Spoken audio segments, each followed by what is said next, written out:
Sebelum kita mendengarkan firman Tuhan, saya mengajak saudara untuk berdoa. Mari kita berdoa. Bapa kami yang di surga, terima kasih buat kasih setiamu, terima kasih buat kemurahanmu pada saat ini Tuhan. Kami boleh bersama-sama, meskipun kami di tempat yang berbeda-beda, tetapi kami boleh bersatu hati untuk mendengarkan firman-Mu. Tuhan menolong kami, pakai hamba-Mu untuk menjadi saluran berkat bagi jemaat-Mu dan setiap kami yang ada, supaya firman Tuhan ini menjadi rema di dalam kehidupan kami. Terima kasih Tuhan, Kau memimpin kami. Di dalam nama Tuhan Yesus kami berdoa. Amin. Hari ini adalah minggu terakhir. Minggu lalu saya berkata minggu terakhir, ternyata masih ada minggu terakhir lagi ini. Tema terakhir kita adalah tentang berjalan bersama dengan Tuhan. Saya akan merangkumkan dari semua yang saudara pelajari dari minggu pertama, minggu kedua, minggu ketiga, dan juga di persekutuan-persekutuan doa Zoom malam kita. Dan saya akan merangkumkan bagaimana berjalan bersama dengan Tuhan. Bagaimana kita melihat pimpinan Tuhan di dalam kehidupan kita. Ada 3 poin yang saya siapkan. Berjalan bersama Tuhan, yang pertama, bertindak hati-hati. Bertindak hati-hati sebenarnya di khotbah minggu yang keberapa itu Pak Gem pernah menyinggungnya, dan di persekutuan doa juga Pak Gem pernah menyinggungnya. Poin ini saya ambil karena saya pikir ini adalah penting supaya kita berjalan dengan Tuhan. Dan bagaimana kita berjalan dengan Tuhan itu yang pertama adalah bertindak hati-hati. Saudara bisa melihat di Yosua pasal yang pertama ayat 7 dan ayat yang ke-8. Yosua pertama ayat 7 sampai dengan ayat 8. Mungkin saudara nggak bawa Alkitab, saya akan membacanya. Ayat yang ke-7, hanya kuatkan dan teguhkanlah hatimu dengan sungguh-sungguh. Bertindaklah hati-hati sesuai dengan seluruh hukum yang telah diperintahkan kepadamu oleh hambaku Musa. Janganlah menyimpang ke kanan atau ke kiri, supaya engkau beruntung kemanapun engkau pergi. Ayat yang ke-8, janganlah engkau lupa memperkatakan kitab Taurat ini, tetapi renungkanlah itu siang dan malam, supaya engkau bertindak hati-hati sesuai dengan segala yang tertulis di dalamnya. Sebab dengan demikian perjalananmu akan berhasil dan engkau akan beruntung. Ada kata yang ditekankan 2 kali dalam ayat yang ke-7, bertindaklah hati-hati. Kemudian ayat yang ke-8 ditulis juga bertindaklah hati-hati. Ini artinya kalau saudara membaca di dalam satu perikop atau ayat dan itu diulangi lebih dari 1 kali, itu tandanya bahwa itu sesuatu yang sangat penting, ya. Bertindaklah hati-hati. Saudara pernah berjalan di pematang sawah? Dulu waktu saya kecil, saya suka main sekali di sawah. Sawah yang baru yang belum ditanami itu, yang samping-sampingnya tuh masih air-air semua. Kita tuh lari-lari kejar layang-layang itu di sawah itu. Waktu kita lewat di tengah-tengah jalan ya sawah itu, kadang-kadang sawahnya masih gembur ya, tanahnya itu sama petani dikasihkan di pinggir-pinggirnya itu. Itu kalau kita jalan, kalau nggak hati-hati kita bisa kecemplung dan masuk ke dalam lumpur gitu kan. Jadi ketika kita jalan di pematang sawah, kita harus berhati-hati. Jangan sampai ketika kita menggok ke kanan, kita nyemplung ke kanan, kita menggok ke kiri, kita nyemplung ke kiri gitu. Jadi supaya kita tidak kena lumpur gitu. Nah, bertindak hati-hati ini di dalam Yosua 1 ini sangat ditekankan. Tindakan hati-hati ini saudara bisa melihat di sini. Ayat 7 berkata bahwa bertindaklah hati-hati sesuai dengan seluruh hukum. Artinya firman Tuhan. Kemudian ayat yang ke-8, bertindak hati-hati sesuai dengan segala yang tertulis. Itu juga sebenarnya adalah firman Tuhan. Jadi, untuk bertindak hati-hati, saudara dan saya harus memiliki standar. Standar kita adalah Alkitab. Standar kita adalah firman Tuhan yang diajarkan setiap hari, yang kita baca setiap hari, yang kita dengar setiap minggu, atau mungkin di hari lain saudara mendengarkan khotbah. Bagaimana supaya kita hati-hati? Kita memakai standar Alkitab atau standar firman Tuhan setiap hari. Bagaimana cara memakai standar Alkitab setiap hari? Saudara, saya mengajak kita untuk membaca di Mazmur 119 ayat 2 dan 3. Saya akan baca pelan-pelan ya. Berbahagialah orang-orang yang memegang peringatan-peringatannya, yang mencari Dia dengan segenap hati, yang juga tidak melakukan kejahatan, tetapi yang hidup menurut jalan-jalan yang ditentukannya. Kemudian ayat 9 dan 11, dengan apakah seorang muda mempertahankan kelakuannya bersih? Maksudnya, dengan apakah seseorang itu bisa berkelakuan yang tidak terjerumus ke dalam dosa? Adalah dengan menjaganya sesuai dengan firman Tuhan. Dengan segenap hatiku aku mencari Engkau, dan janganlah membiarkan aku menyimpang dari perintah-perintah-Mu. Supaya kita bertindak hati-hati, standar apa yang kita lakukan itu sesuai dengan apa yang firman Tuhan ajarkan buat kita. Standar kita bukan standar dunia. Saudara harus membedakan mana standar Alkitab dan mana standar dunia. Saya beri contoh.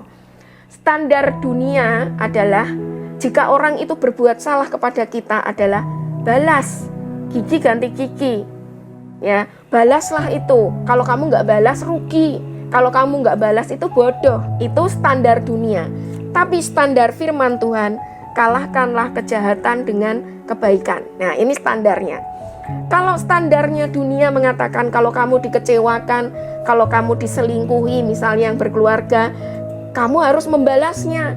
Oh, selagi kita masih punya uang banyak, selagi kita masih bisa masih muda, masih cantik, apa salahnya kalau suami atau pasangan selingkuh kita harus balas? Itu standar dunia.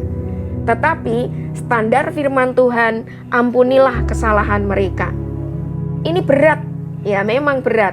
Tetapi kita mau mengikuti standar dunia atau mengikuti standar Tuhan? Kita mengikuti standar dunia itu pada akhirnya akan menuju kepada kebinasaan. Standar dunia itu tidak ada sesuatu yang baik.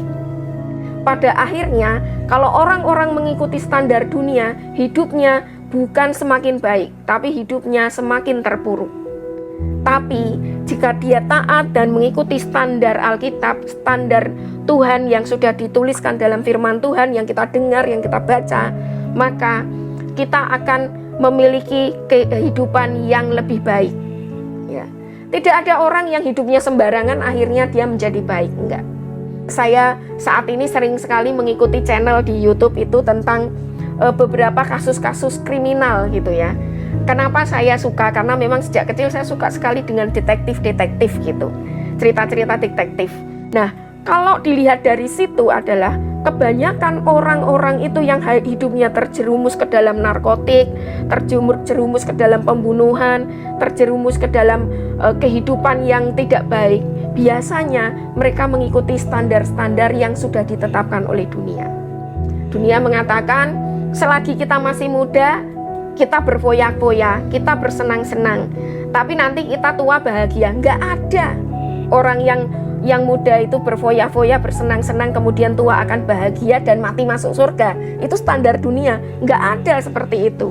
Kalau orang itu tidak bertobat, kalau orang itu tidak kembali kepada Tuhan, kalau orang itu tidak mengikuti standar dan tidak bertindak hati-hati, hidupnya semakin lama justru semakin tidak baik. Nanti tua tinggal penyesalan.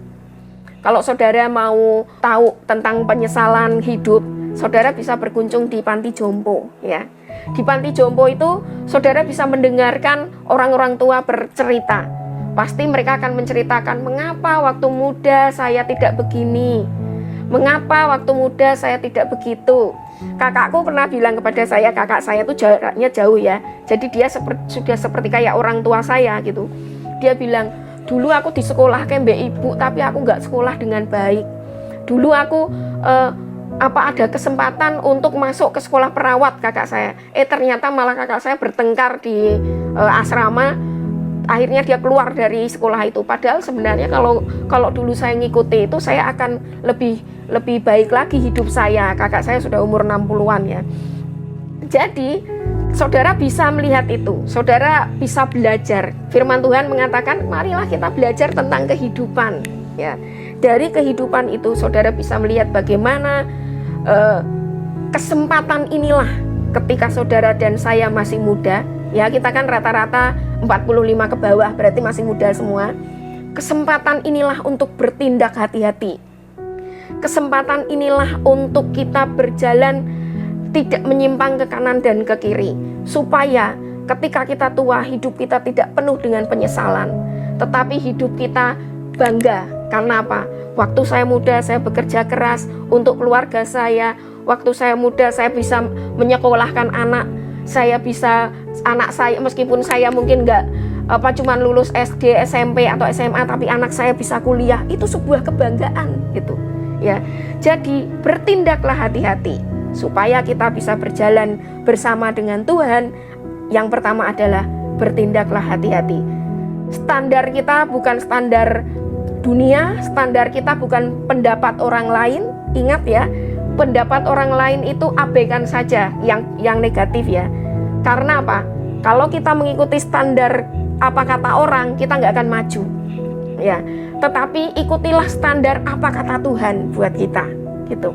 Oke, kemudian yang kedua, fokus pada yang prioritas. Saya mengajak kita untuk membuka Filipi 3 ayat 13-14.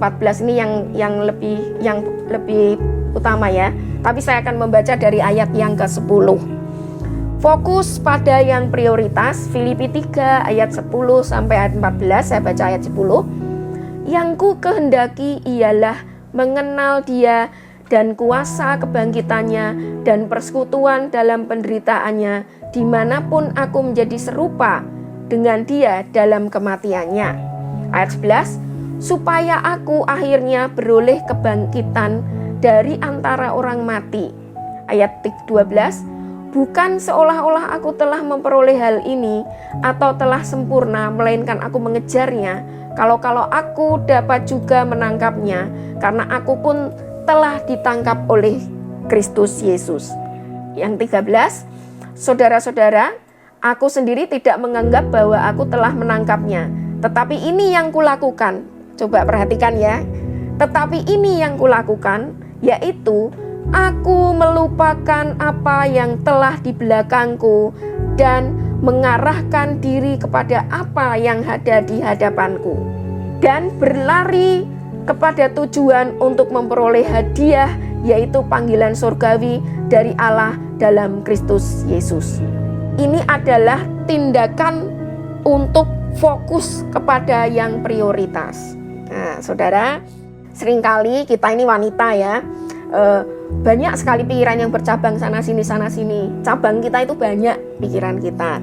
Bahkan kata Pak Gem lebih sibuk dari bandara Hong Kong ya. Fokus pada yang prioritas. Seringkali kita memiliki satu tujuan, tetapi kita mudah sekali untuk diombang-ambingkan kepada hal-hal yang tidak prioritas. Seringkali kita justru capek dengan hal-hal yang tidak prioritas. Seringkali kita lelah dengan hal-hal yang tidak penting. Seringkali kita justru membuang-buang waktu kepada hal-hal yang sebenarnya itu hal sepele, sebenarnya itu hal yang tidak perlu kita pikir sepanjang malam.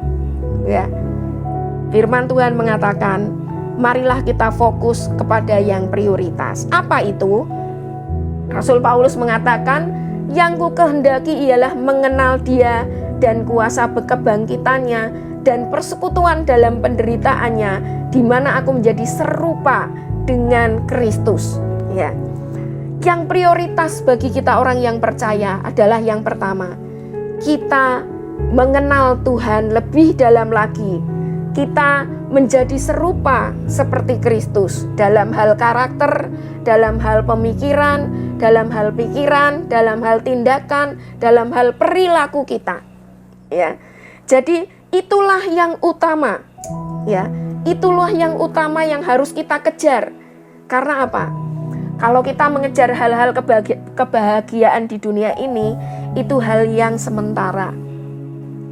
Kalau kita mengejar harta sebanyak-banyaknya, kita sampai melupakan ibadah, kita sampai melupakan membaca firman, kita mengejar sesuatu yang ada di duniawi ini, kita akan capek. kita akan lelah. Padahal firman Tuhan mengatakan, carilah dahulu kerajaan surga dan semua akan ditambahkannya. Artinya bahwa jika fokus kita yang pertama adalah kepada mengenal Tuhan, maka Tuhan itu akan menolong kita. Tuhan akan memberi kekuatan buat kita ketika kita bekerja. Tuhan akan memberikan hikmat kita dalam mengatur uang.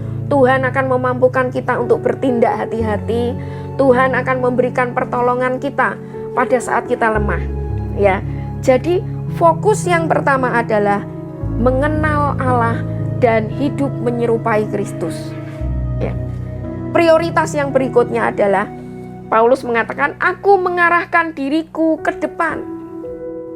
Gini, jika saudara dalam hidup saudara ingin memiliki kehidupan yang lebih baik, fokuslah apa tujuan saudara.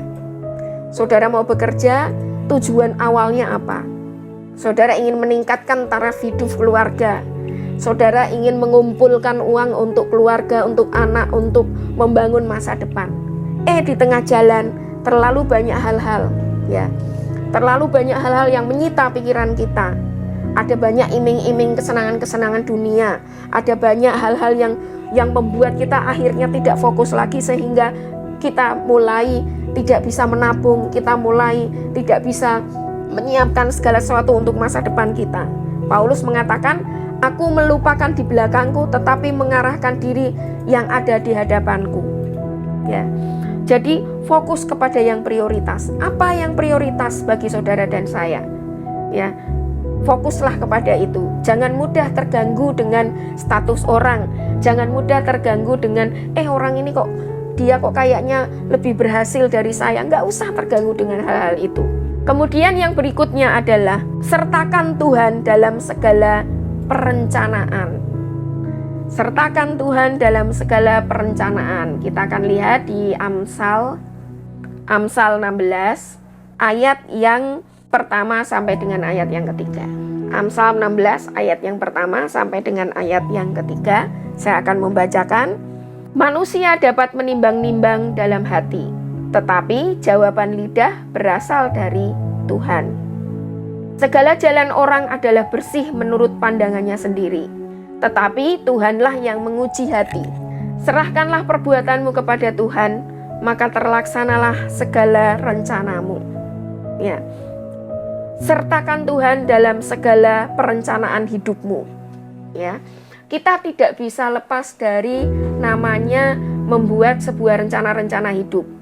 Sempat disinggung oleh Pak Gem kemarin, yaitu rencana jangka pendek, rencana jangka menengah, rencana jangka panjang. Ya. Ketika kita membuat rencana-rencana tersebut, kita perlu dan harus menyertakan Tuhan untuk bersama-sama di dalam kehidupan kita. Alasannya kenapa? Segala jalan orang adalah bersih menurut pandangannya sendiri. Seringkali apa yang kita itu pikir baik, apa yang kita pikir itu berguna buat kita, tetapi Tuhanlah yang menguji hati kita. Ya. Apa yang kita lakukan itu sebenarnya kita berpikir itu akan berguna buat hidup kita, tetapi Tuhanlah yang menilik hati kita. Oleh karena itu, ayat yang ketiga bilang, sertakan perbuatanmu kepada Tuhan, maka terlaksanalah segala rencanamu. Ya. Kita nggak bisa membuat rencana-rencana hidup kita itu dengan serampangan. Tetapi biarlah kita menyerahkan Tuhan, ini loh, aku punya rencana begini. Tuhan, aku menyerahkan semua ini ke dalam tangan-Mu. Berikanlah aku kedamaian. Berikanlah aku hikmat. Hikmat itu saudara bisa dapatkan dari nasihat orang-orang yang lebih rohaninya lebih bagus. Nasihat dari hamba Tuhan. Nasihat dari firman Tuhan langsung yang saudara baca. Kalau saudara jarang membaca firman Tuhan, saudara nggak akan menemukan nasihat-nasihat. Ya. Seringkali ketika kita melakukan sesuatu kesalahan, firman Tuhan itu melalui Roh Kudus menegur hati kita. Tetapi kalau hati kita tidak terisi oleh firman Tuhan, terus apa yang akan dipakai Roh Kudus untuk menegur? Ya. Kan Roh Kudus itu mengingatkan kita melalui firman-Nya. Ketika kita mulai menyimpang, ya, Roh Kudus mengingatkan, ingat itu Yosua 1 ayat 7:8, janganlah menyimpang ke kanan ke kiri, nanti kamu malah akan berbuat tambah dosa loh, ibaratnya begitu. Tapi kita akan dengar bahwa sertakan Tuhan dalam segala perencanaanmu, dalam hidupmu sehari-hari. Berikutnya saya akan menutup kita di Roma 8. Roma 8 ayat 28, kita akan membaca bersama-sama. Saudara baca tempat masing-masing ya. Kita tahu sekarang bahwa Allah turut bekerja dalam segala sesuatu yang mendatangkan kebaikan bagi mereka yang mengasihi Dia, yaitu bagi mereka yang terpanggil sesuai dengan rencana Allah. Saudara harus tanamkan firman Tuhan ini. Allah turut bekerja dalam segala sesuatu. Segala sesuatu itu artinya dalam kita keadaan terpuruk, dalam keadaan berduka, dalam keadaan senang, dalam keadaan terjepit, dalam keadaan saudara frustasi, Allah ingat bahwa Allah turut bekerja dalam segala hal itu. Untuk mendatangkan apa? Kebaikan bagi kita. Saudara perlu tahu, jangan pernah berpikir bahwa ketika kita menjadi orang Kristen, ketika kita percaya Yesus, semuanya berjalan mulus. Itu salah. Ya. Ketika kita mengikut Yesus, ketika kita percaya Tuhan Yesus, berkatnya melimpah-limpah banyak sekali untuk kita. Itu juga tidak selalu benar. Ya. Yang Tuhan janjikan kepada kita adalah Dia selalu menyertai dan menguatkan kita. Yang Tuhan janjikan kepada kita adalah bahwa Allah turut bekerja dalam segala sesuatu. Seperti pujian tadi, suka duka itu dipakai Tuhan untuk mengajar kita. Jadi jangan berpikir bahwa kita harus mengalami kebahagiaan terus sepanjang hidup kita. Enggak. Justru Tuhan itu memakai suka duka kita, memakai kegagalan-kegagalan kita untuk mengingatkan kita, memakai saat-saat frustasi kita untuk mengingatkan kita bahwa kita membutuhkan Tuhan. Kita tidak strong seperti robot yang kuat sekali. Justru ketika saudara dan saya frustasi, saudara dan saya lemah, saudara dan saya mengalami situasi yang sangat buruk sekalipun, Allah turut bekerja untuk mendatangkan kebaikan. Tapi dengan catatan, bagi mereka yang mengasihi Dia, yaitu bagi mereka yang terpanggil sesuai dengan rencana Allah, bagi yang mengasihi Tuhan dengan tulus dan ikhlas. Ada satu cerita seorang tokoh yang namanya Joni Eareckson Tada. Mungkin saudara pernah mendengar. Dia adalah seorang autor sekarang, dia seorang pemberita Injil, dia seorang wanita yang dipakai oleh Tuhan. Nah, ini dia seorang wanita. Waktu dia masih remaja, dia mengalami kecelakaan naik kuda. Kecelakaan itu membuat dia mengalami kelumpuhan semua dari ujung rambut sampai ujung kaki. Dia lumpuh. Dia hanya bisa menggunakan mulutnya. Dia sangat frustasi karena waktu itu masih muda. Bertahun-tahun dia bergelut dengan situasi ini. Tuhan, mengapa aku ini orang percaya, aku ini orang yang mengenal Engkau, aku mengasihi Engkau, tapi aku mengalami seperti ini. Ya, dia hanya ada di kursi roda dan dia hanya bisa menggerakkan mulutnya saja. Bertahun-tahun dia bergelut dengan Tuhan. Bertahun-tahun dia bertanya dengan Tuhan. Ibaratnya gini, mati tidak, hidup tidak, kan orang seperti itu. Tapi akhirnya pada titik tertentu dia benar-benar dipulihkan oleh Tuhan. Bukan pulih sembuh, enggak, dia masih lumpuh total. Tetapi hatinya dipulihkan oleh Tuhan. Allah turut bekerja dalam segala sesuatu untuk mendatangkan kebaikan. Sehingga dia mulai berjuang. Dia melukis, dia menulis lewat mulutnya. Dia melakukan apapun, dia menggunakan mulutnya. Dan pada akhirnya dia mulai mengalami percaya diri. Dia nggak sembuh, dia masih lumpuh, ya. Tetapi dia mulai menerima, Tuhan, saya menerima keadaan ini. Saya menerima bahwa Engkau, rancanganmu itu selalu terbaik. Bayangkan, situasi yang seperti itu dia masih mengatakan rancangan yang terbaik, ya. Karena dia mengasihi Tuhan. Akhirnya dia menjalani hidup ini semakin lama semakin tua. Dia masih hidup sampai sekarang, umurnya sekitar 71. Tapi dia kena lagi kanker, bayangkan. Sampai dia menjerit kepada Tuhan, Tuhan, saya sudah seperti ini. Saya sudah mulai, maksudnya dipakai Tuhan melayani di mana-mana. Tapi akhirnya, apa nggak cukup Tuhan memberi penderitaan buat saya? kenapa saya kena kanker, ya. Tapi akhirnya dia bergumul lagi kepada Tuhan, dia semakin lama semakin mau memfokuskan hidupnya kepada Tuhan, dan dia sampai sekarang dia masih melayani Tuhan. Sampai sekarang hidupnya dipakai oleh Tuhan untuk menjadi berkat bagi orang lain. Oke, semoga ini kesaksian ini menjadi berkat buat saudara dan saya. Mari kita belajar berjalan bersama dengan Tuhan, bertindak hati-hati, fokuslah kepada yang prioritas, sertakan Tuhan di dalam hidup saudara dan saya. Mari kita berdoa. Bapa yang penuh kasih, saat ini kami datang kepadamu Tuhan. Terima kasih Tuhan, pada saat ini Tuhan, di penghujung bulan ini kami belajar bagaimana berjalan bersama dengan Engkau. Tuhan, ada banyak hal yang membingungkan kami, ada banyak hal yang membuat kami kadang-kadang tidak mengerti apa yang harus kami lakukan.